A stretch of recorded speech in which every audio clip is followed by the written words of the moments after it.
Hello guys, so naata diri sa construction site sa ako ang amuang dream house. So karon ika 3 day na. So ako ang ipakita sa inyo ang progress sa ato ang day 3 na construction para ma-update mo. Ako yung ipakita. Okay? Mauni. Mauni siya. Karon magbuhos ni later. Okay, mamabak. So karon magbuhos karon. Naay kuan kani traba unya nagpindog na. So buhusan na taod. Ang amuang kuan diri lupa, swampy ni diri nga area. So kita mo ana, lawom na siya pero karon tubig ang taas ang tubig kay nagulan man. So lisod kaayong medyo madugay sila tungod sa ulan. Nana sila 1, 2, 3, 4, 5 unya ika 6 nga kani 7 na day ni siya, wala pa nasugdan.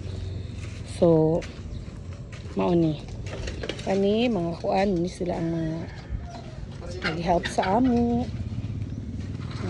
Oy, basta day ni diri so nalapok na ta. Kira ano siya kana mauni ang among balay karon diha mi gapuyo kay nagsugod ni sa amo. Yan igapuyo karon niya. Hopefully mahuman ni siya sa amo ang target date kay para nakabalhinan niya. Ana, lawom kay ini siya guys. Unya atong interviewon ang ato ang foreman kani amo ning gikuan kana nagpakontrata kami para less hassle na isang isang iisipin ko na lang. Okay, so ayan.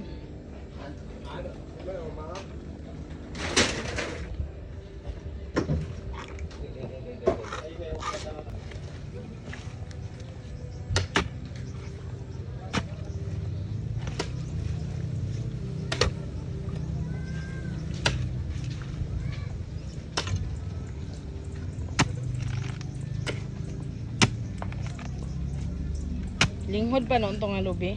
So, basic. So, guys. So, third day vlog. Dito yung natin. Foreman. Anong gagawin natin ngayon? Magbubuhos tayo. Puting. Ano pa? Kabot ang uban.